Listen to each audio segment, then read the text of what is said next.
Hello जो आइए इस प्रश्न का करते हैं जो हमसे ये बोल रहा है कि एक परख नली में सोडियम हाइड्रोक्साइड के साथ अमोनियम क्लोराइड को गर्म करना निम्न का उदाहरण है। देखो, उसने बोला एक परख नली आपके पास है बच्चों, तो एक परख नली बच्चों आप लोगों ने कभी न कभी लैब में तो गए होंगे, ऐसा करके आपने कुछ शेप का देखा होगा। ये आपके पास एक परख नली रहती है।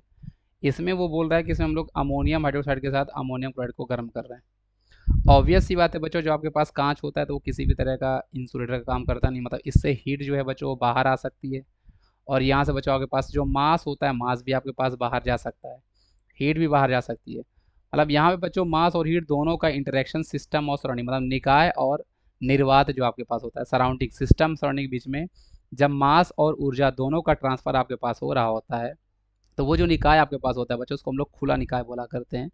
इसका सही जवाब आपके पास ऑप्शन नंबर सी हो जाए। क्यों? क्योंकि यहाँ पे मास और हीट दोनों का सिस्टम मतलब निकाय एंड सराउंडिंग के बीच में दोनों का ही इंटरेक्शन आपके पास हो रहा है। जो आपके पास आसपास सराउंडिंग है तो उसको हम बोलते हैं।